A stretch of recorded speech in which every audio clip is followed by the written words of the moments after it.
అందరికీ నమస్కారం. Government degree college Manuguru, Bhadradri Kothagudem, Telangana district. My name is doctor Salla Ramesh Babu, department of history. ఈరోజు మనం భారతదేశ చరిత్ర రచనకు గల ఆధారాలను పరిశీలించడం జరుగుతుంది. ముఖ్యంగా భారతదేశ చరిత్ర రచనకు గల ఆధారాలను మనం రెండు రకాలుగా విభజించడం జరుగుతుంది.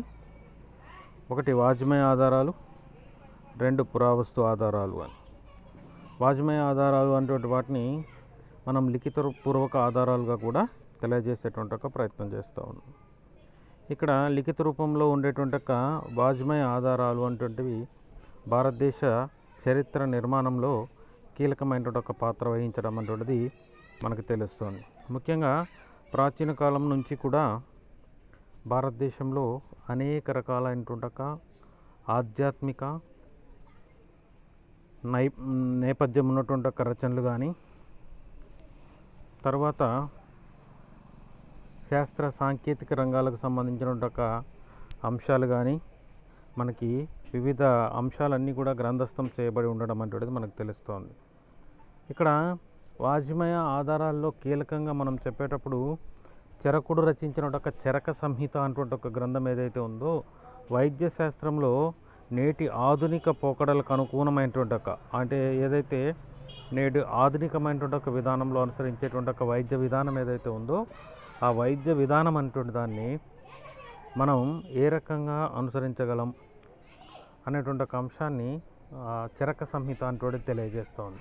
ముఖ్యంగా చరక సంహిత అనేటువంటి ఒక గ్రంథాన్ని తీసుకున్నప్పుడు దాంట్లో ఈనాడు అత్యాధునికమైనటువంటి ఒక ప్లాస్టిక్ సర్జరీ లాంటి అంశాలను కూడా వాళ్ళు చూపించేటువంటి ఒక ప్రయత్నం అనేటువంటిది కనపడుతుంది ఇక్కడ.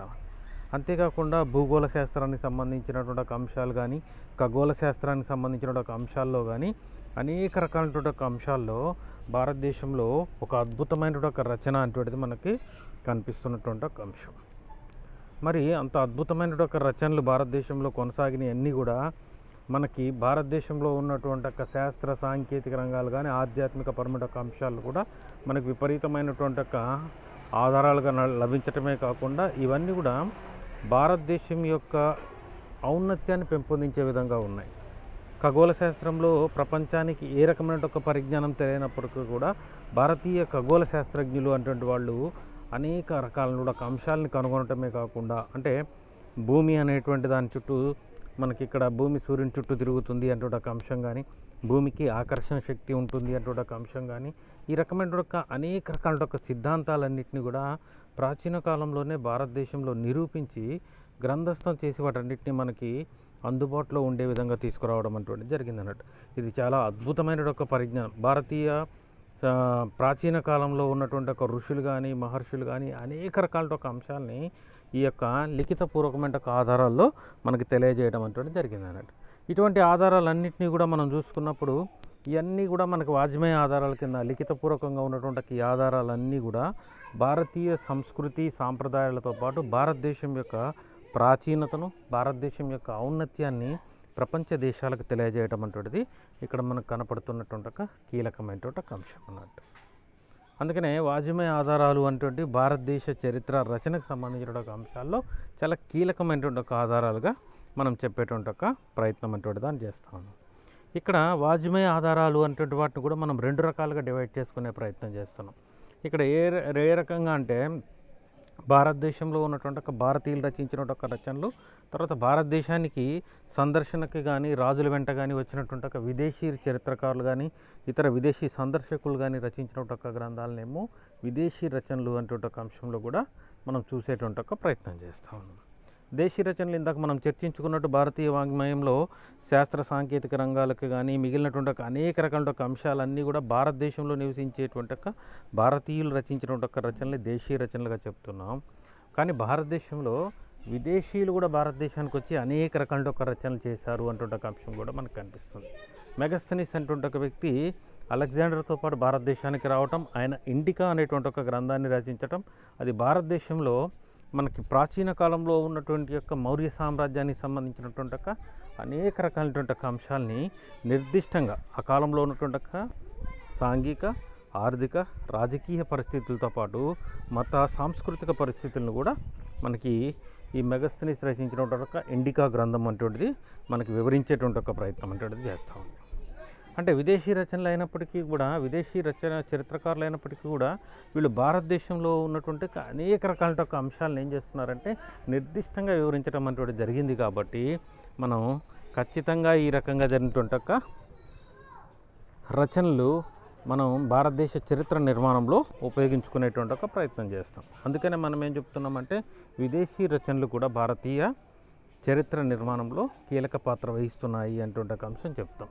ఇక్కడ విదేశీ రచనలో ఇంకా మనం చెప్పుకోవాల్సిన ఒక కీలకమైన ఒక రచనలో చూసుకున్నప్పుడు హుయాన్ సాంగ్ అనేటువంటి ఒక వ్యక్తి చైనా ప్రాంతం నుంచి వచ్చినటువంటి ఒక వ్యక్తి, ఈయన రచించిన ఒక సియూకి అనేటువంటి ఒక గ్రంథంలో కానీ, ఈ సియూకి అనేటువంటి ఒక గ్రంథంలో కూడా మనకేం చెప్పబడుతుందంటే చైనా ప్రాంతం నుంచి వచ్చినటువంటి ఒక ఈయన భారతదేశంలో ఉన్నటువంటి ఈ జైన మతం పట్ల, మన బౌద్ధ మతం పట్ల ఆకర్షితుడై ఆ కాలంలో జైన మతంలో ఏ రకమైన ఒక పరిస్థితులు ఉన్నాయి, బౌద్ధ మతంలో ఏ రకమైన ఒక పరిస్థితులు ఉన్నాయి, ఆ హిందూ మతంలో ఏ రకమైన ఒక పరిస్థితులు ఉన్నాయి, టోటల్గా హర్షవర్ధనుడు పరిపాలనా కాలంలో ఉన్నటువంటి ఒక భారతీయ పరిస్థితులన్నీ కూడా ఏ రకంగా ఉన్నాయటువంటి ఒక అంశాలన్నింటినీ కూడా నిర్దిష్టంగా వివరించగలగడం అటువంటిది మనకి ఇక్కడ కనపడేటువంటి ఒక కీలకమైనటువంటి ఒక అంశంగా చెప్పవచ్చు అన్నట్టు. ఇట్లా విదేశీ రచనలు అయినప్పటికీ కూడా విదేశీయులు ప్రస్తావించినటువంటి ఒక అనేక రకాల అంశాలు మనకి భారతదేశ చరిత్ర నిర్మాణంలో కీలక పాత్ర వహిస్తున్నాయి. కాబట్టి భారతదేశ చరిత్ర రచనలో మనము కీలకమైన ఒక ఆధారాలుగా దీన్ని తీసుకునేటువంటి ఒక ప్రయత్నం చేస్తున్నాం. ఇంకా మనం ఇక దేశీయ రచనలకు సంబంధించిన ఒక అంశాలు తీసుకున్నప్పుడు దేశీయ రచనలు అనేటువంటి వాటిని కూడా మనం ఏం చేస్తున్నామంటే మళ్ళీ తిరిగి రెండు రకాలుగా విభజించుకునేటువంటి ఒక ప్రయత్నం చేస్తాం.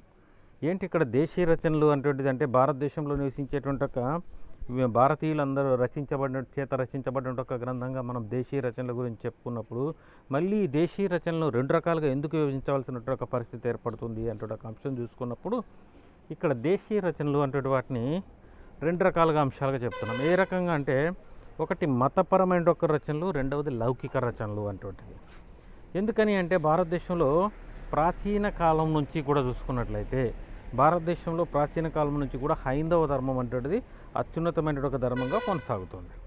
ఇట్లా అత్యున్నతమైన ఒక ధర్మంగా కొనసాగేటువంటి ఒక హైందవ ధర్మము అనేక రకాలైనటువంటి ఒక రచనలకి కేంద్రం అవుతుంది. ఇంతకుముందు మనం చెప్పుకుంటూ ఉంటాం భారతదేశంలో అనేక మంది ఋషి పుంగవులు అనేటువంటి వాళ్ళు ఉన్నారని. వీళ్ళందరూ కూడా భారతదేశ చరిత్రలో అనేక రకాల ఒక అంశాలన్నింటినీ కూడా భారతీయ విధానంలో, జీవన విధానంలో కానీ, భారతీయ ఆచార సాంప్రదాయాల్లో కానీ, శాస్త్ర సాంకేతిక రంగాల్లో కానీ అనేక రకాల ఒక అంశాలలో వీళ్ళు తమ యొక్క అభిప్రాయాన్ని చెప్పేటువంటి ఒక ప్రయత్నం అంటే దాన్ని చేస్తూ ఉన్నారు. కానీ ఇక్కడ మనం ఎందుకని ఇక్కడ మతపరమైనటువంటి అంటే దేశీయ రచనలు మళ్ళీ రెండు రకాలుగా ఎందుకని డివైడ్ చేయాల్సి వస్తుంది అంటే ఒక అంశం చూసుకున్నప్పుడు మతపరమైన లౌకిక రచనలు అని ఎందుకు డివైడ్ చేయాల్సి వస్తుంది అంటే ఒక అంశం చూసుకున్నట్లయితే సాధారణంగా మనం ఏం చూస్తామంటే ప్రతి మతానికి కూడా ఒక గ్రంథం అంటేది ఉంటుంది, పవిత్ర గ్రంథం అంటేది దాన్ని మనకు ఒకటి ఉంటుంది. ఇక్కడ మనకి హిందువులకు చూసుకున్నట్లయితే అనేక రకాల మత గ్రంథాలు ఉన్నాయి. ఇతిహాసాల దగ్గర నుంచి, పురాణాల దగ్గర నుంచి అనేక రకాల గ్రంథాలు అనేటివి మనకి ఇక్కడ ఉన్నాయి. కానీ ఇప్పుడు ఏదైతే ఈ గ్రంథాలు అనేటివి మనకు ఉన్నాయో ఏ మతానికి సంబంధించినటువంటి ఒక గ్రంథం అయినా సరే ఏం చెప్తుందంటే తన మతం యొక్క ఔన్నత్యాన్ని గొప్పగా చెప్పేటువంటి ఒక ప్రయత్నం చేస్తూ ఉంది. ఉదాహరణకి హిందూ మతం చూసుకున్నట్లయితే హిందూ ధర్మం తన ధర్మంలో ఉన్నటువంటి ఒక కీలకమైనటువంటి ఒక అంశాల గురించి వివరించేటువంటి ఒక ప్రయత్నం చేస్తూ ఉంది. అదేవిధంగా క్రైస్తవ మతం కానీ, బౌద్ధ మతం కానీ, జైన మతం కానీ, ఇస్లాం మతం కానీ ఇట్లా అనేక రకాల ఒక మతాలు ఏం చెప్తున్నాయంటే ఇవి చారిత్రకపరమైన ఒక రచనలు చేసినప్పటికీ కూడా దాంట్లో తమ మతాన్ని ప్రభావితం చేసేటువంటి ఒక చాలా అంశాలు అనేటువంటిని ఇక్కడ చెప్పేటువంటి ఒక ప్రయత్నం చేస్తారు. ఉదాహరణకి మనం బౌద్ధ మతానికి సంబంధించిన ఒక గ్రంథాన్ని తీసుకుంటే మతపరమైన ఒక రచనల యొక్క ప్రభావం ఎట్లా ఉంటుంది అంటే ఒక అంశాన్ని మనం ఇక్కడ వివరించడానికి ఒక ఎగ్జాంపుల్గా బౌద్ధ మతానికి సంబంధించిన ఒక గ్రంథాన్ని తీసుకుంటే ఇక్కడ వీళ్ళు ఏం చెప్తున్నారంటే బౌద్ధ మతానికి సంబంధించిన ఒక గ్రంథాల్లో అశోకుడు అనేటువంటి ఒక వ్యక్తి, అంటే మౌర్య సామ్రాజ్యాన్ని పరిపాలించినటువంటి ఒక అశోకుడు అనేటువంటి ఒక వ్యక్తి గురించి వివరించే సందర్భంలో బౌద్ధ మత గ్రంథాలు ఏం చెప్తున్నాయంటే అశోకుడు మొదట రాజ్యాన్ని స్వీకరించిన తర్వాత తమ క్రూరమైన ఒక స్వభావాన్ని ప్రదర్శించాడు అంటే ఒక అంశాన్ని చెప్తాం మనం. అశోకుడు రాజ్యాన్ని స్వీకరించే సందర్భంలో స్వీకరించిన తర్వాత కూడా క్రూరమైన ఒక స్వభావాన్ని ప్రదర్శించాడు అని చెప్తాం మనం. ఎందుకనంటే తను అంటే చారిత్రక పరంగా నిర్దిష్టమైన ఒక ఆధారాలు లభించినప్పటికీ కూడా అశోకుడు అంటుంటే ఒక వ్యక్తి తన యొక్క సోదరులను అనేక మందిని వధించి రాజ్యాధికారాన్ని స్వీకరించాడు అంటుంటే ఒక అంశం మనం ఇక్కడ చెప్తూ ఉంటాం. తర్వాత ఇంతే కాకుండా ఈ అశోకుడు అంటుంటే ఒక వ్యక్తి రాజ్యాధికారం స్వీకరించిన తర్వాత రాజ్యంలో రాజ్యాధికారం అంటే దాన్ని మార్చే క్రమంలో కొంతవరకు అనేక రకాలుగా తిరుగుబాట్లు అనేటువంటివి రావడం, తర్వాత అనేక చిన్న చిన్న ప్రాంతాలను పరిపాలించడం ఒక సామంత రాజులు కానీ ఇతర రాజులు కానీ తమ ప్రాంతాలను ఆక్రమించుకోవడంతో అశోకుడు తనకి రాజ్యాధికారం స్వీకరించగానే మళ్ళీ తిరిగి ఎవరైనా దేశం మీద దండయాత్ర చేయాలన్నా, అంతర్గత కలహాలు ఏమన్నా రావాలన్నా కూడా భయపడే విధంగా ఒక యుద్ధాన్ని చేయాలి అని తలిచి కళింగ యుద్ధం అంటే ఒక యుద్ధాన్ని చేపట్టడం అంటే జరిగింది. క్రీస్తుపూర్వం 261లో అశోకుడు అంటే ఒక వ్యక్తి కళింగ ప్రాంతం మీద దండయాత్ర చేసి కళింగ యుద్ధం అంటే దాన్ని నిర్వహించడం అంటే జరిగింది అన్నట్టు. ఈ కళింగ యుద్ధం నిర్వహించేటువంటి ఒక సందర్భంలో అశోకుడు కళింగ అనేటువంటి ఒక ప్రాంతంలో పురుష జనాభా అంటుండేది మిగలకుండా వధించటం అంటుండేది జరిగింది. అందుకని ఈ యుద్ధానికి సంబంధించిన ఒక అంశాలు చెప్పేటప్పుడు రక్తపు టేరులను పారించినట్టుగా చెప్తారు. రక్తపు టేరులని పారించినట్లుగా చెప్తారు ఈ యుద్ధంలో జరిగినటువంటి ఒక హింసను వివరించేటప్పుడు. అంటే రక్తం అంత ఏర్లుగా పారే విధంగా కళింగ అనేటువంటి ఒక ప్రాంతంలో పురుష జనాభా అంటుండేది లేకుండా చేసే విధంగా ఈయన ప్రయత్నం చేయడం అంటుండేది జరిగింది అన్నట్టు. ఇంత అత్యంత సుమారు 1,00,000 మంది క్షతగాత్రులైతే ఏంటి మరణించినటువంటి ఒక వ్యక్తులైతే 1,00,000 మందికి పైచిలుకు రక్తం ఏరులుగా యుద్ధరంగంలో పారటాన్ని చూసినటువంటి ఒక అశోకుడు అనేటువంటి ఒక వ్యక్తి తన యొక్క విధానాన్ని మార్చుకొని వెంటనే తాను యుద్ధరంగంలోనే ఒక కీలకమైన ఒక నిర్ణయాన్ని తీసుకోవడం జరిగింది. మళ్ళీ తిరిగి భవిష్యత్తులో తాను ఎట్టి పరిస్థితుల్లో కూడా యుద్ధం అనేటువంటి దాన్ని చేపట్టను అనేటువంటి ఒక అంశాన్ని తీసుకోవడం జరిగింది అన్నమాట. ఇదే అంశాన్ని బౌద్ధ మత గ్రంథాలు ఏం చెప్తున్నాయంటే అశోకుడు క్రూరుడు, నీచుడు, చండాలుడు, క్రూరమైన ఒక స్వభావం కలిగినటువంటి ఒక వ్యక్తి అయినటువంటి ఒక వ్యక్తి తర్వాత కాలంలో బౌద్ధ ధర్మాన్ని స్వీకరించిన తర్వాత సాత్వికుడిగా మారిపోయాడు అనేటువంటి ఒక అంశాన్ని చెప్తున్నాను.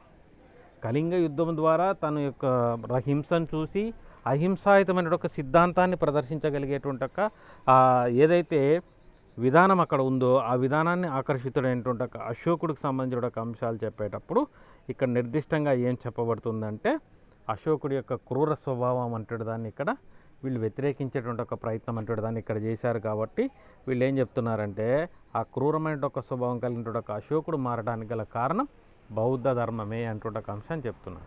అంటే ఇది చారిత్రకపరమైన ఒక సమాచారాన్ని ఇస్తున్నప్పటికీ కూడా ఈయన బౌద్ధ ధర్మాన్ని ఎప్పుడైతే అశోకుడు ఏం చేస్తున్నాడు, యుద్ధరంగంలో తనకి ఏదైతే హింస కొనసాగుతుందో ఆ హింస నుంచి చూసి చలించిపోయి అహింసాయుతమైన ఒక మార్గంలోకి వచ్చి అహింసాయుతమైన ఒక మార్గంలోకి వచ్చిన తర్వాత బౌద్ధ ధర్మం అంటే దాన్ని తన ధర్మంగా మార్చుకొని బౌద్ధ ధర్మాన్ని అహింసాయుతమైన ఒక సిద్ధాంతం ఏదైతే ఉందో ఆ సిద్ధాంతాన్ని ప్రపంచానికి తెలియజెప్పడం కోసం బౌద్ధ మతాన్ని అంతర్జాతీయ మతంగా తీర్చిదిద్దే ప్రయత్నం అంటే దాన్ని చేశారు. కానీ ఇక్కడ మత గ్రంథాలు ఏం చెప్తున్నాయి, క్రూరమైన ఒక స్వభావం కలిగినటువంటి ఒక వ్యక్తి ఇక్కడ ఏం మారుతున్నాడు, బౌద్ధ ధర్మాన్ని స్వీకరించిన తర్వాత ఇక్కడ ఆయన సాత్వికుడిగా మారాడు అని చెప్తున్నారు. కానీ నిజమేంటి, ఇక్కడ క్రూరమైన ఒక స్వభావం కలిగినటువంటి ఒక అశోకుడు యుద్ధరంగంలో జరిగినటువంటి ఒక హింసను చూసి అహింసాయుతమైన ఒక సిద్ధాంతాన్ని చూపించగలిగినటువంటి ఒక మతం వైపు ఆకర్షితుడవుతున్నాడు. అంటే ఇక్కడ మత గ్రంథం ఏం చెప్తుందంటే ప్రతి ఒక్క అంశాన్ని కూడా తనకు అనుకూలంగా మార్చుకునేటువంటి ఒక ప్రయత్నం చేస్తుంది. కాబట్టి మత గ్రంథాలను ప్రస్తావించేటువంటి ఒక సందర్భంలో నిర్దిష్టమైనటువంటి ఒక ప్రయత్నం అంటే దాన్ని మనం చేసేటప్పుడు దానిలో ఉన్నటువంటి అనేక రకాలైనటువంటి అంశాలను ఇక్కడ మనం పరిశీలించవలసి ఉంటుంది అన్నట్టు. అందుకనే మత గ్రంథాన్ని అంటే ఇది ఒక బెస్ట్ ఎగ్జాంపుల్గా ఉంటుంది. కాబట్టి దీనికి సంబంధించిన ఒక అంశాన్ని మనం ఇక్కడ తెలియజేసేటువంటి ఒక ప్రయత్నం అంటే దాన్ని చేస్తూ ఉన్నాం. ఇక్కడ మత గ్రంథాలకు సంబంధించినటువంటి ఒక అంశాలు మనం ఇక్కడ చెప్పే ప్రయత్నం చేస్తూ ఉన్నాం. అయితే ఇక్కడ మత గ్రంథానికి సంబంధించిన ఒక అంశాల్లో చాలా కీలకమైనటువంటి ఒక అంశాల్లో మనం దీన్ని ఎగ్జాంపుల్గా చెప్పుకునేటువంటి ఒక ప్రయత్నం చేసాం. అంతేకాకుండా ఇట్లా అనేక రకాలైన ఒక గ్రంథాలు ప్రతి మతం కూడా ఏం చేస్తుందంటే తన మతానికి సంబంధించిన ఒక అంశాన్ని ఒక కీలకమైన ఒక అంశంగా తీసుకుంటుంది. తన మతానికి సంబంధించిన ఒక అంశాన్ని ఒక అద్భుతమైన ఒక అంశంగా తీర్చిదిద్దేటువంటి ఒక ప్రయత్నం చేస్తూ ఉంది. మనం చారిత్రకపరమైన ఒక రచనలు చేసేటువంటి ఒక సందర్భంలో చూసుకున్నప్పుడు అందుకనే ఏం చేస్తున్నామంటే దేశీయ రచనల్ని మతపరమైన ఒక రచనలు, లౌకిక రచనలు అని చెప్పి 2 రకాలైన ఒక విభజన అటువంటి దాన్ని ఇక్కడ తీసుకొచ్చేటువంటి ఒక ప్రయత్నం చేస్తూ ఉన్నాం.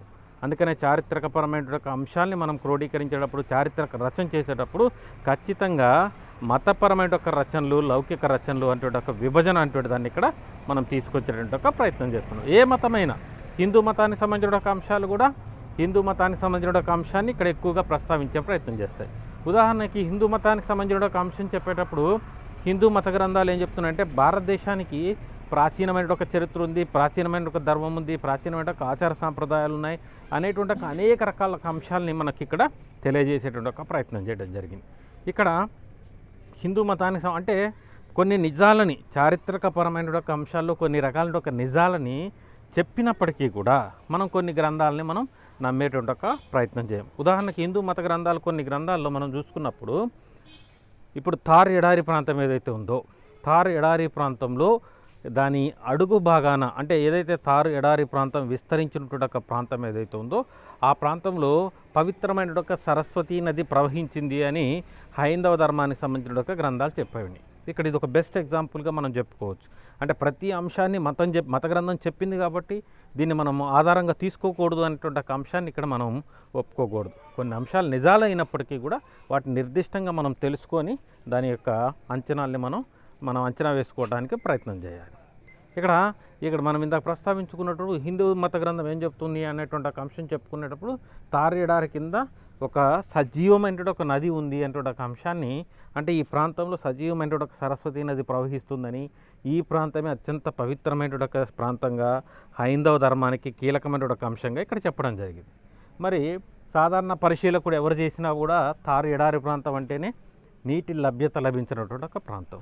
మరి నీటి లభ్యత లభించినటువంటి ఒక ఈ ప్రాంతంలో సజీవమైనటువంటి ఒక సరస్వతీ నది ప్రవహిస్తుంది అటువంటి ఒక అంశాన్ని ఎవరు కూడా అంగీకరించలేనటువంటి ఒక అంశం అన్నట్టు, ఎవరు కూడా అంగీకరించలేనటువంటి ఒక అంశం. మరి దీన్ని హైందవ ధర్మం ఏం చెప్తుందంటే ఖచ్చితంగా ఆ ప్రాంతంలో ఇది ఉంది, సరస్వతీ నది ప్రవహిస్తుంది అనేటువంటి ఒక అంశాన్ని ఇక్కడ చెప్పడం అంటూ జరిగింది అన్నట్టు. అప్పుడు మనం ఎవరు చూసినా కూడా దీన్ని ఖండించేటువంటి ఒక ప్రయత్నం చేస్తాం. అయితే ఈ మధ్యకాలంలో అమెరికన్ రాడార్ సిస్టమ్ అంటే దాన్ని అంతా ఇంప్రూవ్ చేసుకున్న తర్వాత ప్రపంచంలో ఉండే ప్రతి ఒక్క ప్రాంతం యొక్క ఉనికిని గ్రహించేటువంటి ఒక సందర్భంలో తార్ ఎడారి ప్రాంతం మీద కూడా అమెరికన్ రాడార్ వ్యవస్థను విస్తరించిన క్రమంలో వాళ్ళు చెప్పినటువంటి ఒక కీలకమైన ఒక అంశం ఏంటంటే తార్ ఎడారి కింది పొరల్లో అంటే ఇసుక అత్యంత గుట్టలుగా పేరుకుపోయినటువంటి ఒక ఇసుక ప్రాంతంగా ఉన్నటువంటి ఆ ప్రాంతంలో కింది ప్రాంతంలో సరస్వతీ నది అటువంటి ఒక నది సజీవంగా ప్రవహిస్తున్నటువంటి ఒక చారలు ఉన్నాయి అటువంటి ఒక అంశాన్ని చెప్పింది. ఇదే అంశాన్ని మనం హైందవ ధర్మానికి సంబంధించిన ఒక అనేక గ్రంథాల్లో చెప్పినప్పటికీ కూడా మనం అంగీకరించలేదు. ఎందుకని అంగీకరించలేదు?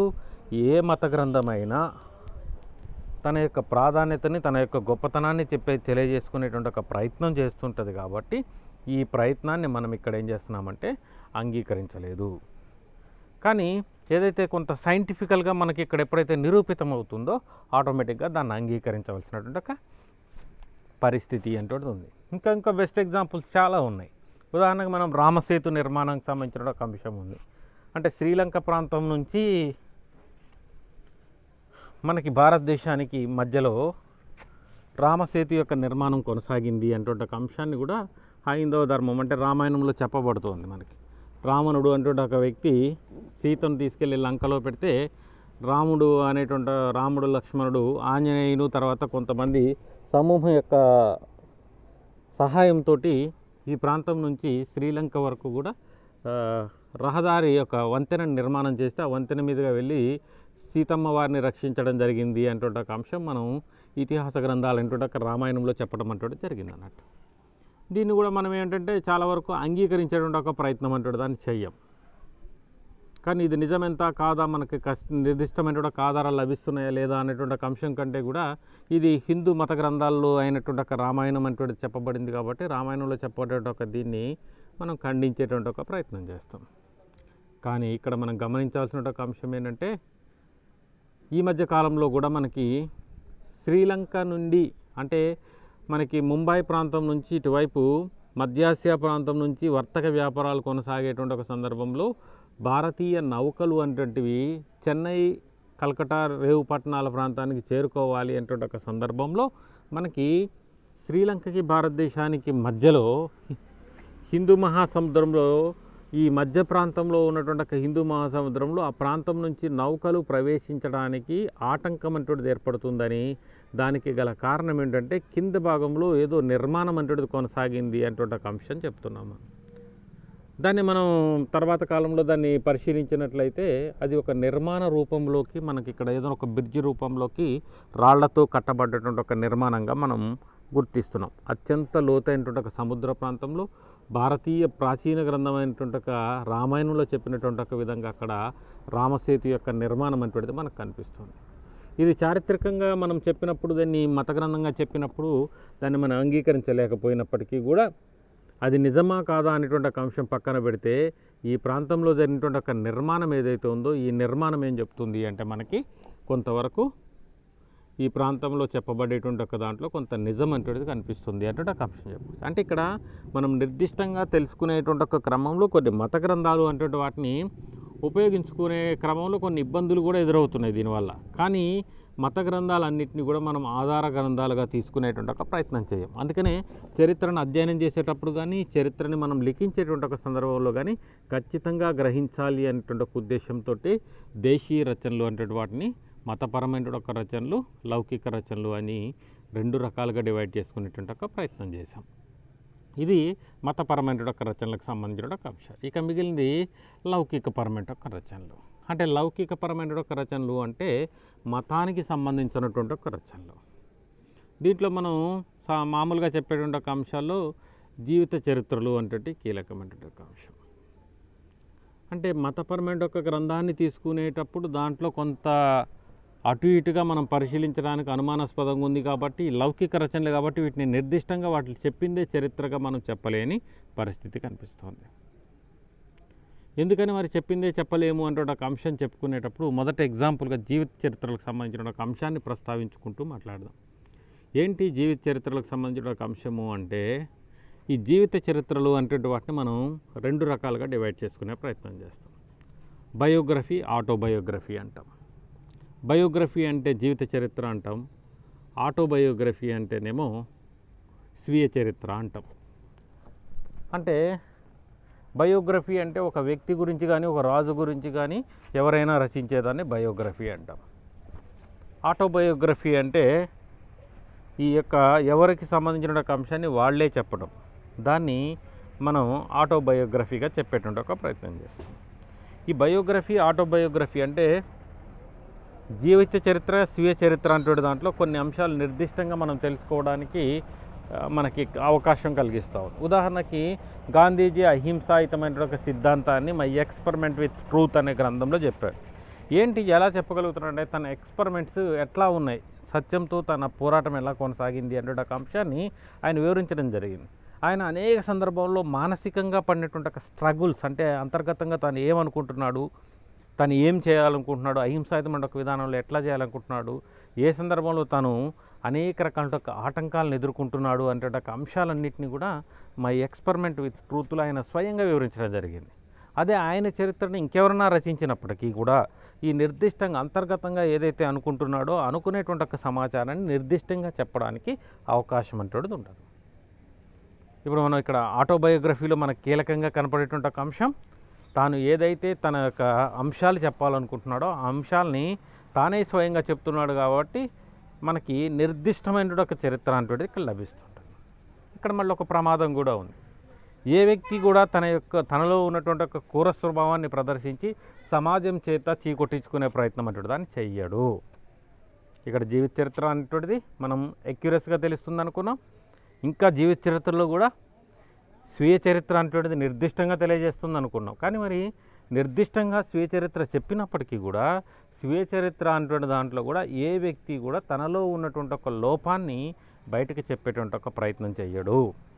తనలో ఉన్నటువంటి ఒక మెరిట్స్ అనేటువంటి వాటిని ఎక్కువ చూపిస్తారు, డీమెరిట్స్ అనేటువంటి వాటిని ఇక్కడ దాచిపెట్టేటువంటి ఒక ప్రయత్నం అనేటువంటి జరుగుతుంది. కాబట్టి జీవిత చరిత్రలో మళ్ళీ స్వీయ చరిత్ర, అనేటువంటి దాన్ని తీసుకున్నప్పటికి కూడా దీన్ని కొంత ఇబ్బందికరమైన ఒక అంశమే ఉంటుంది. దాన్ని కూడా మనం పరిశీలించి మాత్రమే ఆధారంగా తీసుకునేటువంటి ఒక ప్రయత్నం చేయాలి. ఇక జీవిత చరిత్రలో ఇంకొకటి ఏంటంటే బయోగ్రఫీ. దీన్నే జీవిత చరిత్ర అంటారు. అంటే ఒక వ్యక్తి గురించి ఎదుటి వ్యక్తి రచించేటువంటి దాన్ని మనం జీవిత చరిత్రగా చెప్పే ప్రయత్నం చేస్తాం. మరి ఒక వ్యక్తి గురించి ఎదుటి వ్యక్తి చెప్పేటప్పుడు ఖచ్చితమైన ఒక అంశాలన్నీ చెప్తాడా అంటే ఈయన మీద అనేక రకాల ఒక ప్రభావాలు ఉంటాయి. ఉదాహరణకి మనం చారిత్రకపరమైన ఒక అంశాల గురించి చర్చించుకుంటున్నాం కాబట్టి ఒక చరిత్రలో ఒక రాజుకు సంబంధించిన ఒక అంశాలు చెప్పేటప్పుడు రాజు క్రింద పనిచేసేటువంటి ఒక సాహితీకారులు కానీ చరిత్రకారులు కానీ వీళ్ళందరూ కూడా రాజుని విమర్శిస్తూ రచనలు చేయడానికి అవకాశం లేదు.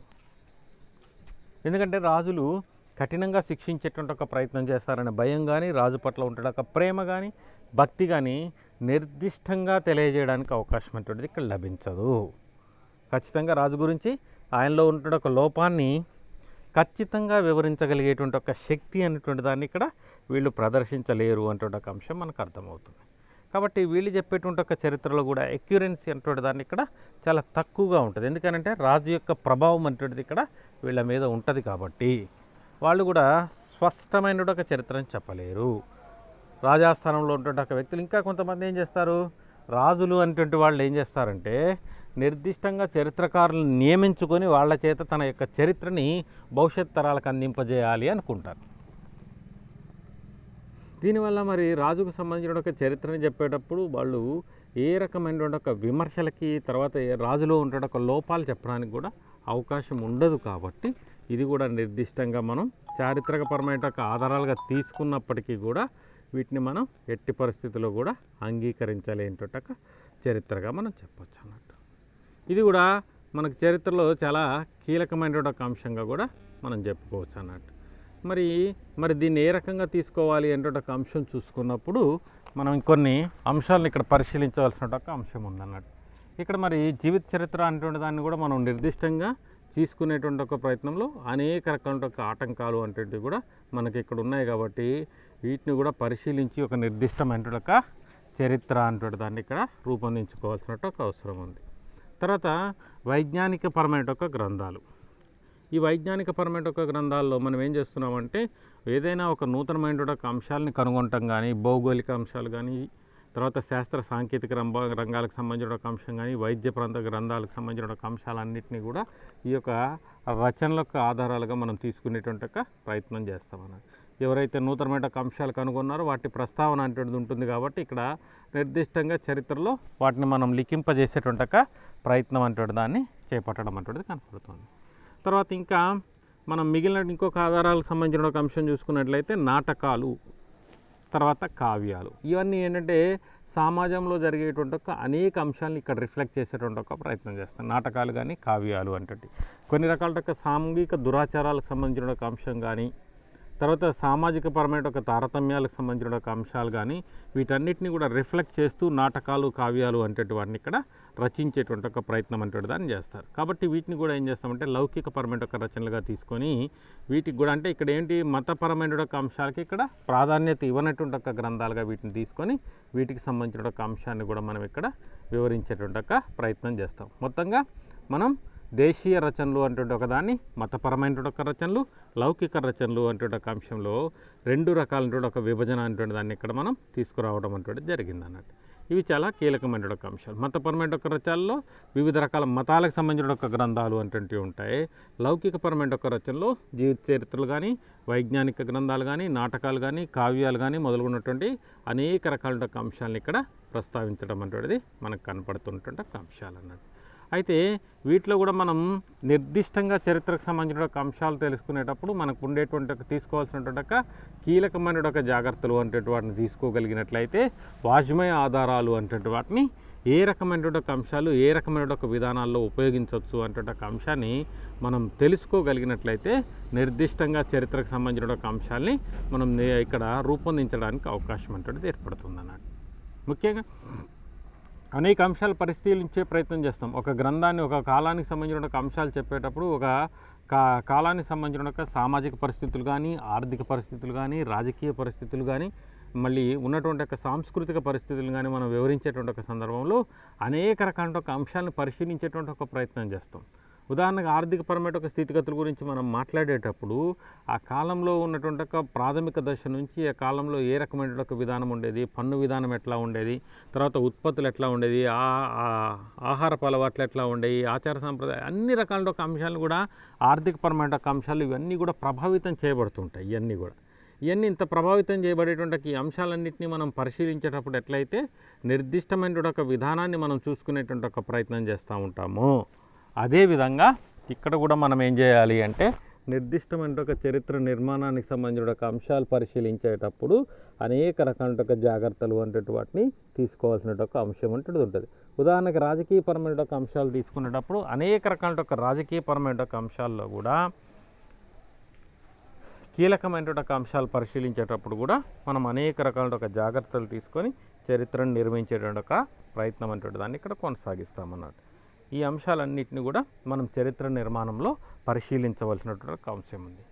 ఇంకా మనం నిర్దిష్టమైన ఒక ఆధారాలకు సంబంధించిన ఒక అంశం తీసుకున్నప్పుడు ఇక్కడ చరిత్ర నిర్మాణంలో ఇంకా రెండవ ఆధారంగా ఉన్నటువంటి ఒక పురావస్తు ఆధారాలు అంటే ఒక అంశాలను ప్రస్తావించినట్లయితే, ఈ పురావస్తు ఆధారాలు అంటే ఏంటంటే ప్రాచీన కాలంలో ఉపయోగించబడిన ఒక వస్తువులు. వీటిలో మనం సాధారణంగా మనం చెప్పేటువంటి ఒక అంశం ఏంటంటే శాసనాలు అంటే శాసనాలు కానీ, నాణ్యాలు కానీ, శిల్పాలు కానీ, చిత్రాలు కానీ, మృణ్మయ పాత్రలు అంటే ఏవైతే ఉన్నాయో వీటన్నిటిని కూడా మనం పురావస్తు ఆధారాలుగా మనం చూపించేటువంటి ఒక ప్రయత్నం చేస్తాం. ఇందులో మనం మొట్టమొదటిదైన ఒక శాసనాలు అంటే ఒక దానికి సంబంధించిన ఒక అంశాన్ని చూసేటప్పుడు, శాసనాలు అంటే ఈ చరిత్ర నిర్మాణంలో ఏ రకంగా ఉపయోగపడతాయి అంటే ఒక అంశం చూసుకున్నప్పుడు, శాసనాలు అంటే ముఖ్యంగా ఎవరు వేస్తారు అంటే ఒక అంశం చూసినట్లయితే రాజులు తమ కీర్తిని భవిష్యత్ తరాలకు అందించడం కోసం శాసనాల యొక్క నిర్మాణం అంటే దాన్ని చేపట్టేవాళ్ళు.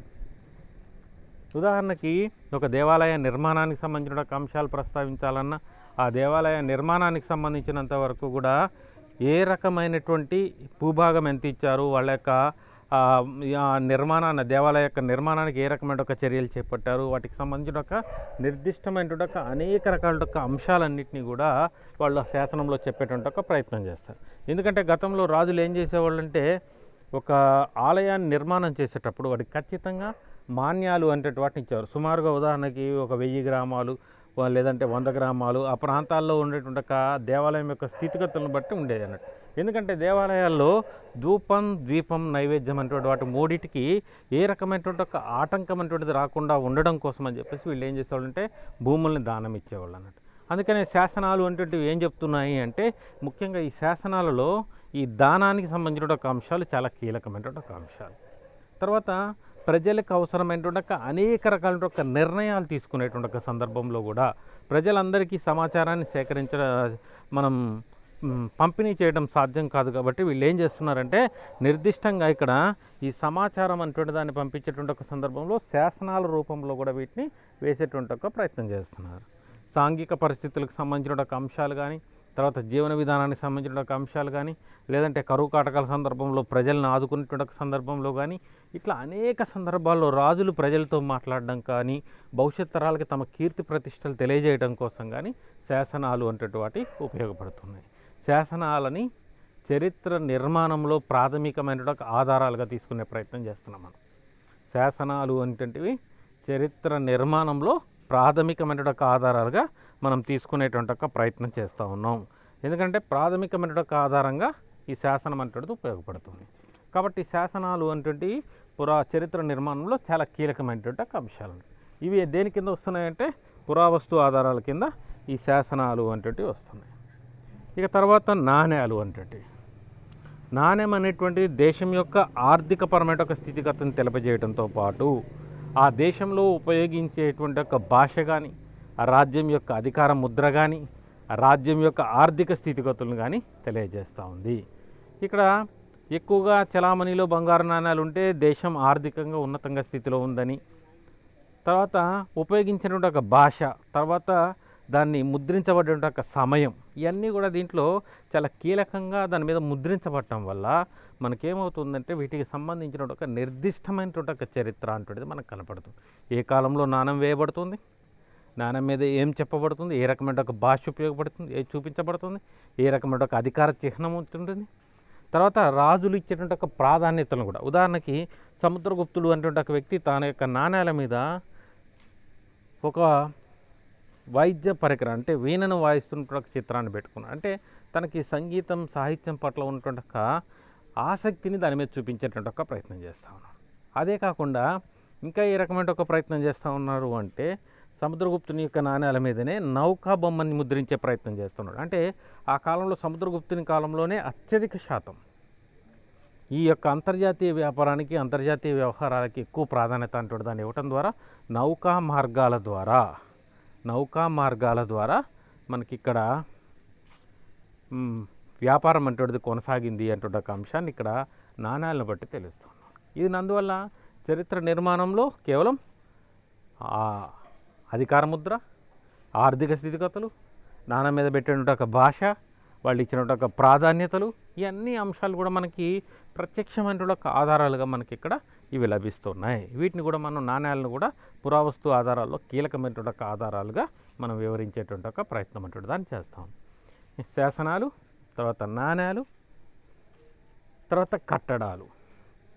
ఈ కట్టడాలకు సంబంధించిన ఒక అంశం చూసుకున్నప్పుడు కూడా ఈ కట్టడాల్లో కూడా మనకి ఏం కనిపిస్తూ ఉన్నాయంటే అనేక రకాల యొక్క ఆలయాల యొక్క నిర్మాణం అంటేది మనకి భారతదేశంలో ప్రాచీన కాలం నుంచి కొనసాగేటువంటి ఒక నిర్మాణాల్లో ఈ కట్టడాల్లో ముఖ్యంగా కీలకంగా దేవాలయాల యొక్క నిర్మాణం అంటేది కనిపిస్తుంది.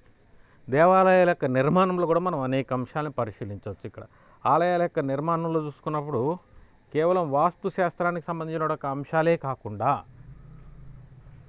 ఇంకా అనేక అంశాలు, ప్రజల యొక్క జీవన విధానానికి సంబంధించిన ఒక అనేక రకాల యొక్క శిల్పకళ అంటూ దాన్ని దేవాలయాల మీద ఉపయోగించడం ప్రాచీన కాలం నుంచి భారతీయ విధానంలో భాగంగా కొనసాగుతుంది. ఉదాహరణకి మనం దేవాలయాలను కనుక పరిశీలించినట్లయితే దేవాలయాల మీద అనేక రకాలైనటువంటి ఒక శిల్పకళ, ఉదాహరణకి రచ్చబండ మీద తీర్పు చెప్తూ కూర్చున్నటువంటి ఒక వ్యక్తి ఎదుట కొంతమంది తాము చెప్పేటువంటి ఒక విధానాన్ని ఆలకించేటువంటి ఒక వ్యక్తులు, అంటే గ్రామీణ న్యాయ వ్యవస్థ అంటే దాంట్లో రచ్చబండలోనే కీలకంగా ఉండి గ్రామస్థాయి సమస్యల్ని గ్రామస్థాయిలోనే పరిష్కరించుకునేటువంటి ఒక ప్రయత్నం చేసే క్రమంలో రచ్చబండలు అంటే కీలకమైన ఒక పాత్ర వహించాయి. ఈ యొక్క విధానాన్ని మనకు అచ్చుగుద్దినట్టుగా దాని యొక్క శిల్పకళలో కనిపిస్తుంది. అంతేకాకుండా భారతీయ వ్యవసాయ విధానం అంటే ఏ రకమైన ఒక వ్యవసాయం చేస్తూ ఉన్నారు, ఎట్లా కొనసాగుతుంది అంటే ఒక అంశాలు కూడా మనకి దీంట్లో వ్యవసాయానికి సంబంధించిన ఒక చిత్రాలను కూడా చూసేటువంటి ఒక ప్రయత్నం చేస్తారు. తర్వాత భారతదేశంలో ప్రాచీన కాలం నుంచి కొనసాగుతున్న అనేక రకాల ఒక వృత్తులు ఉన్నాయి. ఈ వృత్తులు అనేటువంటి వాటిని కూడా ఏం చేస్తున్నారంటే అనేక రకాలుగా కొనసాగేటువంటి ఒక ఈ వృత్తులు ఏ రకంగా ఉన్నాయి అంటే ఒక అంశాన్ని కూడా ఇక్కడ నిర్దిష్టంగా శిల్పాల రూపంలో మనకి ఇక్కడ చూపించేటువంటి ఒక ప్రయత్నం అనేటువంటిది కనపడుతుంది. అందుకనే భారతదేశ ప్రాచీనపరమైన ఒక వృత్తులు ఏవైతే ఉన్నాయో ఈ వృత్తులన్నింటినీ కూడా మనం పరిశీలించడానికి కూడా ఇక్కడ అవకాశం అనేటువంటిది కూడా మనకు లభిస్తుంది. ఇది కూడా చాలా కీలకమైనటువంటి ఒక అంశాలు అంటే కట్టడాలకు సంబంధించిన ఒక అంశాలు. ఇక శిల్పాలు, చిత్రాలు. శిల్పం అంటేనేమో శిలతో చెక్కబడేది, చిత్రం అంటేనేమో కుంచెతో వేయబడేదాన్ని. ఈ రెండు కూడా నిర్దిష్టంగా ఏం చెప్తున్నాయంటే రాజులు తమ యొక్క అభిరుచులకు అనుగుణంగా శిల్పాలని చిత్రాలని మనకి ఇక్కడ వేయించేటువంటి ఒక ప్రయత్నం చేసేవాడు. రాజు తన యొక్క అంతరంగిక మందిరంలో కానీ ఇతర ప్రాంతాల్లో కానీ ఈ చిత్రాలను వేయించడమే కాకుండా శిల్పకళ అంటే దాన్ని అత్యధికంగా దేవాలయాల్లో కానీ ఇతర ప్రాంతాల్లో కూడా ఎక్కువగా శిల్పాలను ఉపయోగించేటువంటి ఒక ప్రయత్నం చేస్తున్నాం. ఇవన్నీ కూడా ఏం చెప్తున్నాయంటే ఆయా కాలాల నాటి పరిస్థితులను ఉట్టిపడే విధంగా మనకి ఇక్కడ చెప్పేటువంటి ఒక ప్రయత్నం చేస్తున్నాయి. దీంట్లో ఆయా కాలంలో మచ్చిక చేసుకోబడ్డటువంటి ఒక జంతువులు, ఆయా కాలంలో ప్రకృతిలో ఉండేట అనేక అంశాలు, ప్రకృతితో కొనసాగేటువంటి ఒక వృత్తులు, అనేక అంశాలన్నింటినీ కూడా దీంట్లో మనకి ఇక్కడ ప్రస్తావించేటువంటి ఒక ప్రయత్నం అంటే దాన్ని కూడా ఇక్కడ కొనసాగించడం అంటే మనకు కనపడేటువంటి ఒక కీలకమైనటువంటి ఒక అంశంగా చెప్పవచ్చు. అంతేకాకుండా ఈ శిల్పాలు, చిత్రాలు అంటే వాటిలో నిర్దిష్టంగా సజీవమైనటువంటి ఒక సాక్ష్యాలుగా మనకి చరిత్ర నిర్మాణంలో ఉపయోగపడటం అనేటువంటిది కూడా మనం ఇక్కడ పరిశీలించవచ్చు అన్నట్టు.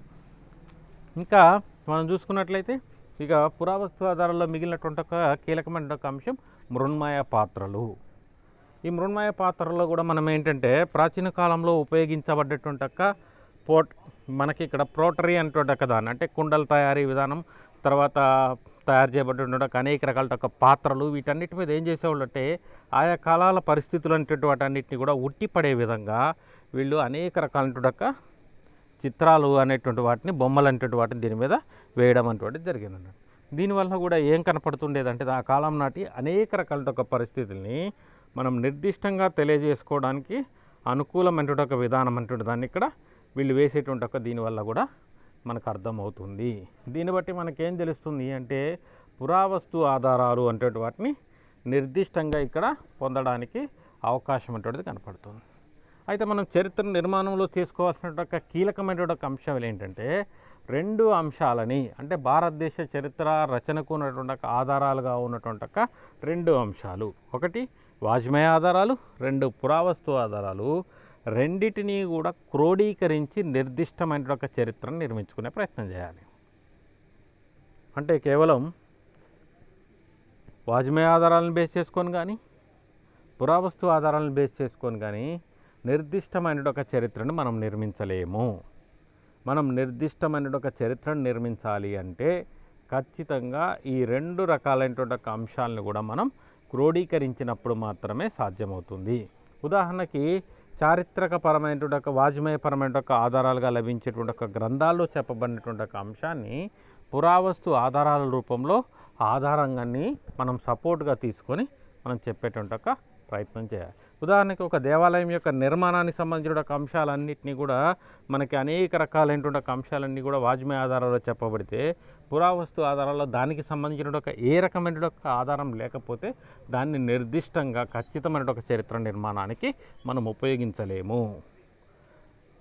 కాబట్టి మనం ఈ రెండింటినీ కూడా క్రోడీకరించుకొని మాత్రమే నిర్దిష్టమైనటువంటి ఒక చరిత్ర అంటే దాన్ని మనం ఇక్కడ నిర్మించుకోవడానికి అవకాశం అటువంటిది ఏర్పడుతుంది.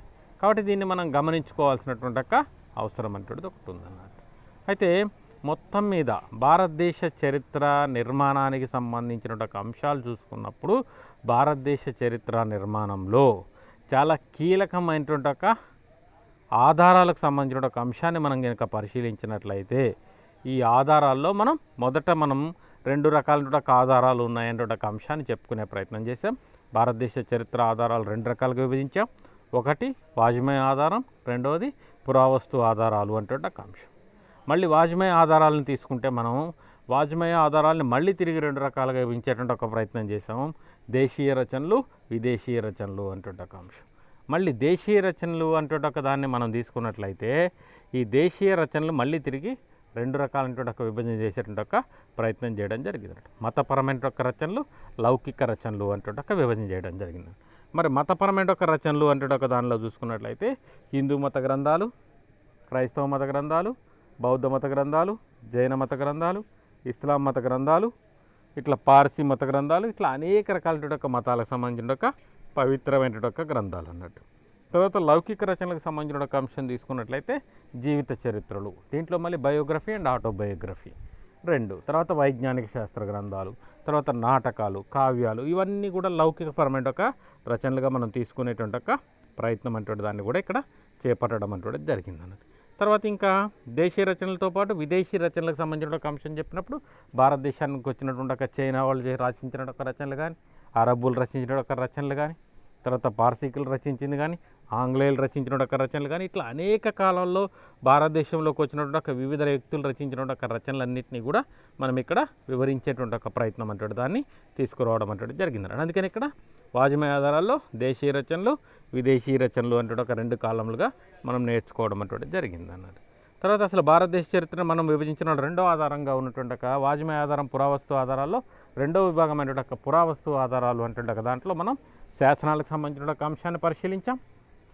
తర్వాత నాణ్యాలకు సంబంధించిన ఒక అంశాన్ని పరిశీలించాం. తర్వాత శిల్పాలకు సంబంధించిన ఒక అంశాన్ని పరిశీలించాం. చిత్రాలకు సంబంధించిన ఒక అంశాన్ని పరిశీలించాం.